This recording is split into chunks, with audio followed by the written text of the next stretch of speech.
नमस्कार, capital TV देख रहे हैं आप। मैं हूं आपके साथ नवेंदु। कभी कहा जाता था कि न्याय अंधा होता है, पर आज देश में यह सवाल तेजी से उठ रहा है कि क्या भारत की सर्वोच्च अदालत में भी विचारधारा आंख खोलकर बैठ गई है? क्या अब न्याय केवल कानून की किताबों से नहीं, बल्कि अदालतों की पसंद और नापसंद से तय होता है? बीते कुछ सालों में कई ऐसे फैसले आए जिनसे आम जनता के मन में संशय पनपा। कभी धार्मिक मामलों में एक तरफा सक्रियता, कभी सरकार की नीतियों पर चयनात्मक सुनवाई, तो कभी उन मामलों में अजीब सी चुप्पी जिन पर देश को जवाब चाहिए था। सवाल यह है, आखिर अदालत का तराजू कब झुक जाता है और क्यों कुछ मामलों में तत्काल सुनवाई होती है, जबकि कुछ राष्ट्रीय महत्व के मुद्दे सालों तक फाइलों में धूल खाते रहते हैं।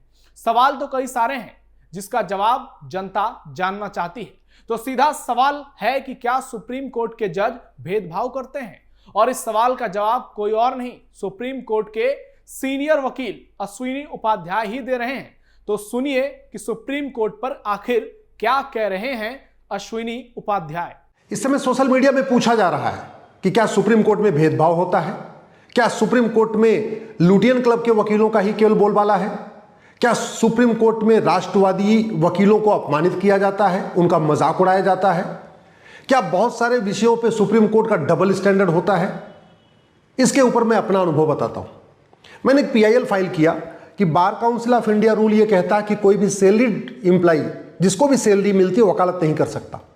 तो मैंने पीआईएल फाइल किया कि सांसद विधायक को सैलरी मिलती है, उनको बाकायदा सैलरी स्लिप मिलती है, और केवल सांसद विधायक को सैलरी नहीं मिलती है बल्कि वेतन भत्ता, गाड़ी, बंगला, free air ticket, free rail ticket भी मिलता है, आजीवन पेंशन भी मिलती है। इसलिए जब तक कोई व्यक्ति सांसद या विधायक है उसके वकालत करने पर रोक लगा दिया जाए।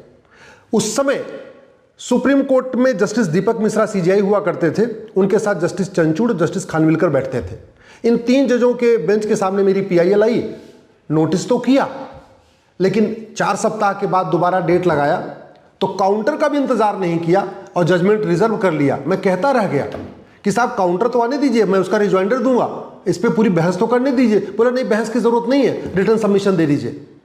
और बाकायदा 40 पेज का जजमेंट पास कर दिया, रिपोर्टेबल जजमेंट है, और सांसदों और विधायकों के वकालत पे रोक लगाने से इनकार कर दिया। ये मेरे साथ खुद का हुआ है। जबकि कड़वी सच्चाई है कि bar council of India rule कहता है सैलरीड पर्सन वकालत नहीं कर सकता, और सांसदों विधायकों को आज भी सैलरी स्लिप मिलती है। ऐसा नहीं कि पहले मिलती थी, आज भी मिलती है। दूसरा, मैंने माइनॉरिटी कमीशन एक्ट को चैलेंज किया।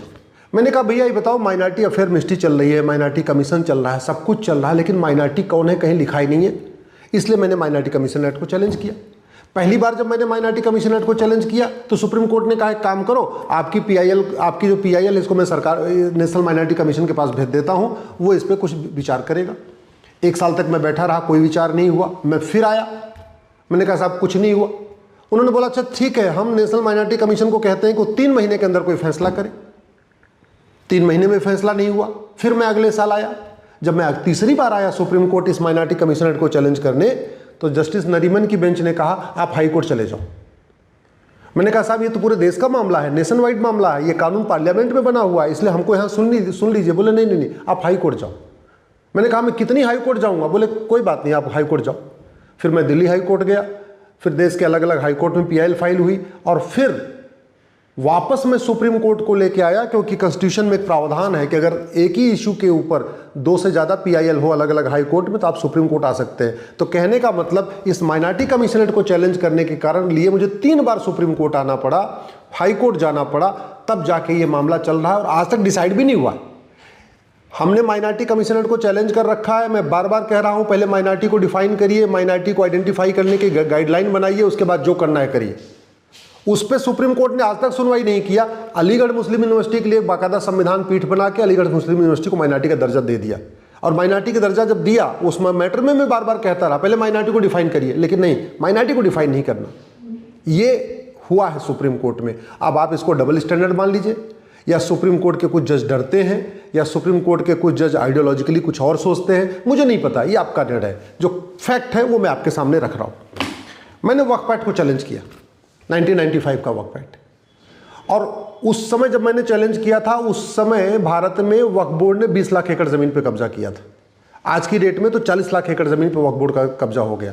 यानी अगर हमारी पीआईएल की सुनवाई उसी समय हो गई होती और वक्फ बोर्ड के ऊपर फैसला आ चुका होता वक्फ एक्ट के ऊपर, तो कम से कम 20 लाख एकड़ जो फालतू ज़मीन कब्जा हो गई वो शायद बच जाती। लेकिन माननीय सुप्रीम कोर्ट ने कहा आप हाई कोर्ट जाओ। मैंने कहा साहब ये पार्लियामेंट का कानून है, लेकिन नहीं हाई कोर्ट जाओ।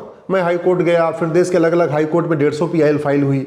उसके बाद फिर वापस में इसको सुप्रीम कोर्ट लाने की कोशिश किया तो बोले नहीं हाई कोर्ट में चलने दो। जबकि कड़वी सच्चाई है, अभी जो सरकार ने 2025 में वक्फ एक्ट बनाया उसके खिलाफ 1 दर्जन पीआईएल आई, तो सुप्रीम कोर्ट पीआईएल फाइल हुई तो सुप्रीम कोर्ट ने बाकायदा सुनवाई किया, एक्ट के ऊपर स्टे भी किया। स्टे करने के बाद कुछ एक प्रावधानों पे स्टे हटाया, कुछ एक प्रावधानों पे स्टे जारी रखा। ये कड़वी सच्चाई है। अब आप तय कर लीजिए कि क्या हमारे साथ भेदभाव हुआ, क्या मुझे अपमानित किया गया, क्या मेरा मजाक उड़ाया गया, या सुप्रीम कोर्ट डबल स्टैंडर्ड करता है, कुछ जज डबल स्टैंडर्ड रखते हैं। ये निर्णय आप करिए। मैंने आपको फैक्ट बता दिया कि मेरी पीआईएल आज भी दिल्ली हाई कोर्ट में चल रही है। मैंने ट्रांसफर पिटीशन फाइल किया तो मेरी पीआईएल को ट्रांसफर भी नहीं करने दिया, और आज भी पूरे देश भर में लगभग 150 पीआईएल वक्फ एक्ट से संबंधित पड़ी हुई हैं। वहीं दूसरी तरफ 2025 वाले कानून को चैलेंज करने वाली 1 दर्जन से ज़्यादा याचिकाओं पे सुप्रीम कोर्ट में सुनवाई हुई है। सुनवाई के दौरान मैंने कहा था साहब जो पूरे देश भर में 150 पिटीशन है उनको भी वापस यहीं बुला लीजिए, तो भी मना कर दिया। और ये काम जस्टिस गवई साहब ने किया था, ये कोई किसी और नहीं, क्योंकि पीआईएल जनरली सीजीआई के पास ही जाती है। मैंने place of worship act challenge किया। अयोध्या का जब मामला चल रहा था उसमें प्लेस ऑफ वर्शिप का कोई जिक्र ही नहीं था, टाइटल सूट था, वो कानून से बाहर था। लेकिन जबरदस्ती अयोध्या के जजमेंट में 4-5 para place of worship act पे लिखा गया। चलो ठीक है, फैसला आ गया। मैंने प्लेस ऑफ वर्शिप एक्ट को चैलेंज कर दिया। चैलेंज करने के बाद आज 5 साल बीत चुके हैं। 2020 मैंने चैलेंज किया था। आज तक कभी 5 जजों की बेंच बना के उस पर सुनवाई नहीं हुई, उसका फाइनल हियरिंग नहीं हुई। नतीजा ये है कि निचली अदालतों में बहुत सारे स्थानों पर जजेज जो है वो कंफ्यूज हैं कि ये प्लेस ऑफ वर्शिप एक्ट लागू होगा कि नहीं लागू होगा। ऐसे बहुत सारी जगह कंफ्यूजन बना हुआ है। ये प्लेस ऑफ वर्शिप एक्ट केवल और केवल बाबर, हुमायूं, तुगलक, गजनी, गोरी के इल्लीगल काम को लीगलाइज करने के लिए हुआ था। ये हुआ था जिससे हम उनके द्वारा तोड़े गए मंदिरों को वापस न ले सके। और ये सुप्रीम कोर्ट भी जानता है कि ये बाबर के, औरंगजेब के काम को जो इल्लीगल काम था उसको लीगलाइज करने के लिए बना है। लेकिन नहीं, बाकी और मामलों में 3 जजों की बेंच बनी, 5 जजों की बेंच बनी, 7 जजों की बेंच बनी। प्लेस ऑफ वर्शिप एक्ट के मामले में आज तक 5 जजों की बेंच नहीं बनी। तो फैसला आप करिए कि क्या भेदभाव होता है, क्या राष्ट्रवादियों को अपमानित किया जाता है, क्या यहाँ पे लुटियन क्लब के वकीलों का ही बोलबाला है, केवल उन्हीं की सुनी जाती है। ये फैसला आप करिए। राइट टू एजुकेशन एक्ट 2012 में जमीयत उलमा हिंद और पर्सनल लॉ बोर्ड के कहने पे इसमें सेक्शन 1 सब क्लास 4 और 5 जोड़ दिया गया और मदरसों को बाहर निकाल दिया गया। मैंने इसको चैलेंज किया। हमने कहा साहब राइट टू एजुकेशन का मतलब राइट टू इक्वल एजुकेशन होता है, इसलिए 8वीं तक सभी स्कूलों के लिए नियम कानून एक होना चाहिए, मदरसे बाहर नहीं होने चाहिए। मैंने पीआईएल फाइल किया, सुप्रीम कोर्ट ने बोला हाई कोर्ट जाओ। कितने आश्चर्य की बात है। और वो मामला आज भी मेरा हाई कोर्ट में पेंडिंग पड़ा हुआ है। मैंने उसको ट्रांसफ़र करने की कोशिश किया तो ट्रांसफ़र भी नहीं हुआ, आज भी हाई कोर्ट में पड़ा हुआ है। कड़वी। और इसका सबसे बड़ा नुकसान क्या है कि जो माइनॉरिटी कमीशन एक्ट के दायरे में आते हैं उनको 25% रिजर्वेशन नहीं देना पड़ता। तो हो क्या रहा है, हिंदू जो स्कूल कॉलेज चला रहे हैं वो जानबूझ के अपने आप को बौद्ध लिख रहे हैं, वो अपने आप को जैन लिखना शुरू कर दिए हैं, वो अपने आप को सिख लिखना शुरू कर दिए हैं। क्यों? जिससे उनको 25% जो सीटें हैं वो गरीबों को न देना पड़े। अगर वो हिंदू रहेंगे तो उनको अपने स्कूल में 25% गरीबों को एडमिशन देना पड़ेगा, उनसे फीस नहीं लेना पड़ेगा। वहीं दूसरी तरफ अगर आप मुस्लिम हैं, आप क्रिश्चियन हैं, आप कुछ और हैं, माइनॉरिटी हैं, तो फिर आपको 25% रिजर्वेशन नहीं देना है, 25% गरीबों को एडमिशन नहीं देना है। ये चल रहा है भारत में, लेकिन इसके ऊपर सुप्रीम कोर्ट आंख बंद करके बैठा हुआ है। ऐसा डबल स्टैंडर्ड मैंने देखा नहीं। अगर ये डबल स्टैंडर्ड है कि नहीं आप खुद सोच लीजिए, लेकिन मेरे हिसाब से तो ऐसे मामलों पे तत्काल सुनवाई होनी चाहिए थी। और फिर इसमें बात आ गई कि माइनॉरिटी कौन है।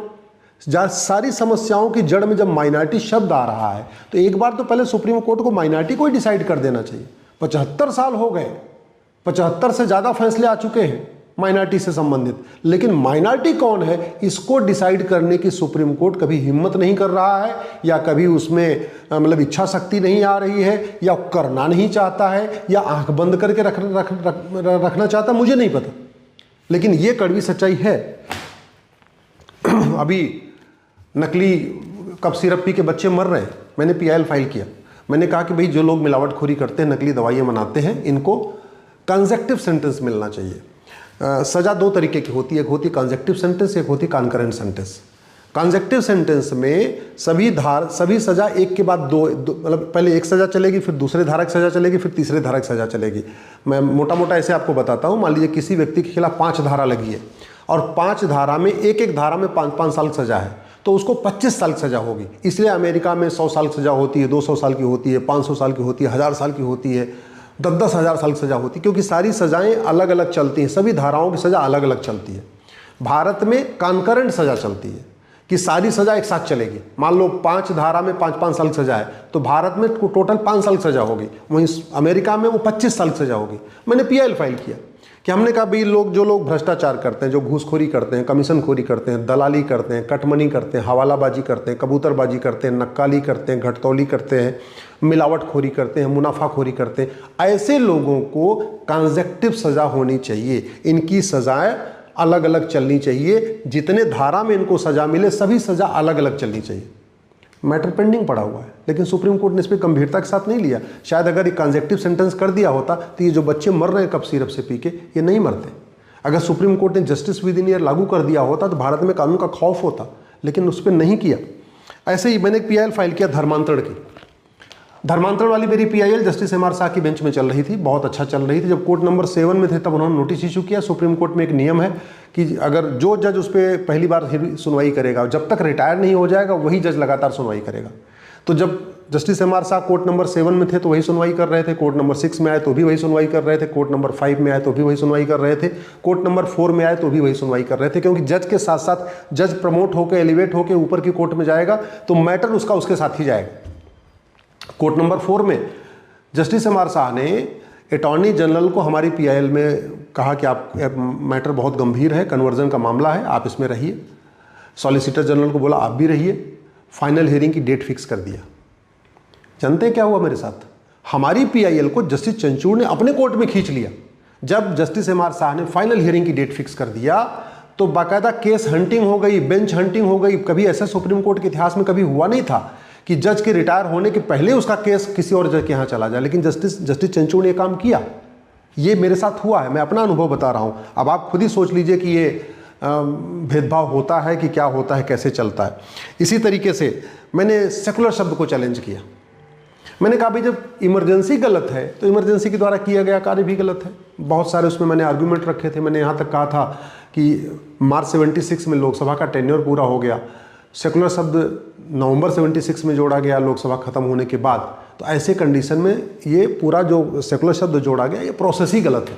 मैं सेकुलर शब्द के खिलाफ नहीं हूँ, मैं सेकुलरिज्म के खिलाफ नहीं हूँ, लेकिन जिस तरीके से प्रीएम्बल में जोड़ा गया ये गलत है। और उसके खिलाफ उस पर बड़ी करीब 20 और भी आर्ग्यूमेंट है। मैं अगर बताऊँगा तो बहुत लंबा टाइम हो जाएगा, अलग से मैंने उस पर चर्चा किया।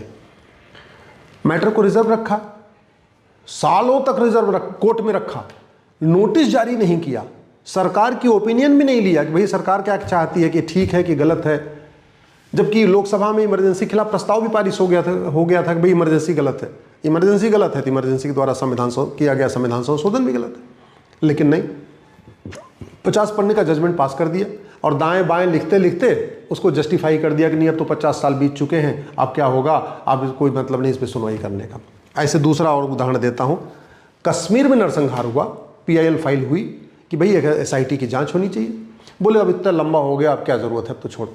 हालांकि उसके बाद कश्मीर में नरसंहार 1990 में हुआ था, सिखों का नरसंहार 1984 में हुआ था। कश्मीर में नरसंहार जो हुआ उसकी जो PIL फाइल हुई सुप्रीम कोर्ट ने रिजेक्ट किया। उसके बाद सिखों के नरसंहार की PIL फाइल हुई SIT करने की, सुप्रीम कोर्ट ने SIT का आदेश दिया। ये हुआ है, मैं स्वागत करता हूँ कि 84 में सिखों का नरसंहार हुआ, उस पर SIT बनी। लेकिन 1990 में जो हिंदुओं का नरसंहार हुआ उस पर सुप्रीम कोर्ट ने अपने हाथ क्यों खड़े कर दिए? ये चीज़ें हैं जो कहीं न कहीं सवाल खड़ा करती हैं। मैंने PIL फाइल किया कि मंदिरों को कंट्रोल किया जाए। मंदिर जो सरकार के हाथ में मंदिर कंट्रोल में है वो सरकार के कंट्रोल से बाहर होने चाहिए। सुप्रीम कोर्ट ने कहा नहीं आप हाई कोर्ट जाओ। पहले तो बोला इससे आपका क्या काम है, जो लोग अफेक्टेड। अरे साहब हमने कहा अफेक्टेड है, हमने कहा कोई एक भी मस्जिद सरकार के कंट्रोल में नहीं, एक भी चर्च सरकार के कंट्रोल में नहीं, लाखों मंदिर सरकार के कंट्रोल में है। तो इस कानून को मैंने चुनौती दी। सुप्रीम कोर्ट ने हाई कोर्ट जाओ। मतलब ये हो रहा है। अब आप खुद सोच लीजिए कि भेदभाव हो रहा है कि नहीं हो रहा है। ऐसे ही हेट स्पीच, मैंने PIL फाइल किया, अब जी हेट स्पीच को डिफाइन कर दो। भारत में खूब हेट स्पीच की बात होती है, हेट स्पीच। सच्चाई है कि किसी कानून में हेट स्पीच लिखा ही नहीं है। हेट स्पीच क्या होता कहीं डिफाइन नहीं। तो मैंने पीएल फाइल किया कि हमने कहा काम करो, पहले आप हेट स्पीच को डिफाइन कर दो, जिससे जो सिलेक्टिव अप्रोच है खत्म हो जाएगी। वो पीएल आज तक पेंडिंग हुए। सुप्रीम कोर्ट ने आज तक हेट स्पीच को डिफाइन करने के बारे में अपना कोई प्रयास नहीं किया। नूपुर शर्मा ने कुछ कह दिया तो सुप्रीम कोर्ट ने कहा अरे आप तो देश को उबालना चाहती हैं, आप तो ये करना चाहती हैं, वो करना चाहती हैं। ब्रह्मा विष्णु महेश के बारे में आए दिन सार्वजनिक टिप्पणियाँ की जाती हैं। भगवान राम कृष्ण परशुराम के बारे में आए दिन सार्वजनिक टिप्पणी की जाती है। हमारे वेद के बारे में, उपनिषद के बारे में, हमारे रामायण के बारे में, हमें गीता के बारे में आए दिन सार्वजनिक टिप्पणियाँ की जाती हैं। आए दिन मनुस्मृति को जलाया जाता है। दुनिया भर की गलत व्याख्या कर करके लोग बोलते रहते हैं, वो फ्रीडम ऑफ स्पीच होता है, उस पर कोई चिंता नहीं। एक आदमी कह रहा था सनातन डेंगू है, मलेरिया है, वो भी ठीक है। एक आदमी बोला 15 मिनट के लिए पुलिस हटा लो, हिंदुस्तान से हिंदुओं को खत्म कर दूंगा, वो भी विधायक बन के बैठा हुआ है।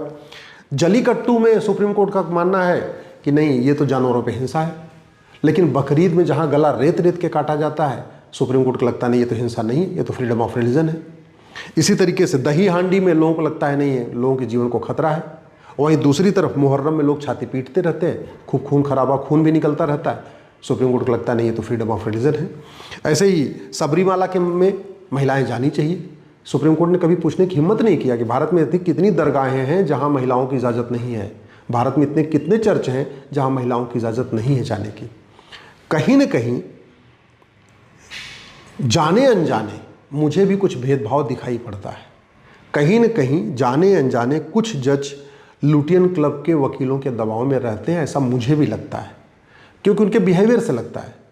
और जहाँ तक मेरे साथ है, मेरा तो बहुत मजाक उड़ाया गया, मुझे बहुत अपमानित किया गया। शायद मैंने पेशेंस नहीं खोया। अगर मैंने पेशेंस खोया होता शायद आज भी मैं सुप्रीम कोर्ट में वकालत नहीं करता, लेकिन मैं अपना कहते नहीं अपमान के घूंट पीता रहा।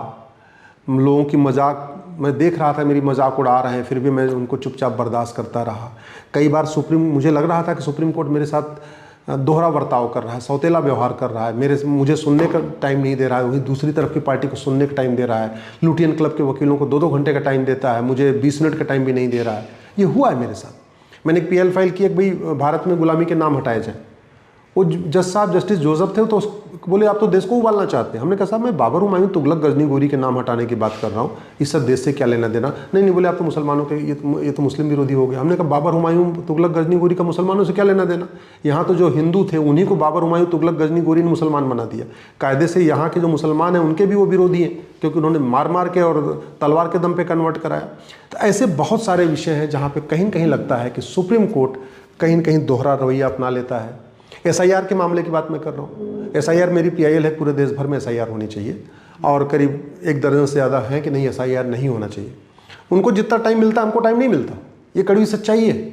जितना उनको टाइम मिलता है तो या तो उनसे परेशान डरते हैं, या उनका ऑरा इतना तगड़ा है कि वो भूतपूर्व कानून मंत्री हैं, भूतपूर्व गृह मंत्री हैं, भूतपूर्व वित्त मंत्री हैं, भूतपूर्व विदेश मंत्री हैं, भूतपूर्व शिक्षा मंत्री हैं, या कहीं के सांसद हैं, कहीं के विधायक हैं।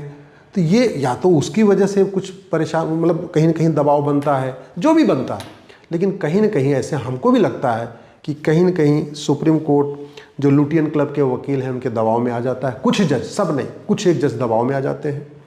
कुछ एक जज कहीं ना कहीं थोड़े भेदभाव भी करते हैं। अब वो भेदभाव क्यों करते हैं, या तो उनकी पढ़ाई लिखाई ऐसी हुई है, उनकी परवरिश ऐसी हुई है, उनको लगता है कि नहीं ये ठीक है, जो भी है मुझे नहीं पता। बाकी मैंने अपनी बात बता दिया, निर्णय आप करिए। इस वीडियो को अधिक से अधिक शेयर करिएगा, जिससे पूरे देश के लोग अपनी राय इस पे दे सकें। तो सुना आपने कि अश्विनी उपाध्याय ने क्या कहा। बड़ी बात यह है कि अश्विनी जी ने अपनी आप बीती भी सुनाई है। उन्होंने बताया है कि उनके साथ क्या क्या हुआ है, और अब वक्त आ गया है इस पर विचार करने का, सोचने का, समझने की कैसे जनता ठगी जा रही है। अगर देश की सबसे बड़ी अदालत पर ही भरोसा टूट जाए तो लोकतंत्र का आधार हिल जाता है, क्योंकि जनता कानून से नहीं डरती लेकिन अन्याय से टूट जाती है। तो सुप्रीम कोर्ट के जज पर आपकी क्या राय है, कमेंट बॉक्स में बताइए और देखते रहिए कैपिटल टीवी। फिलहाल धन्यवाद।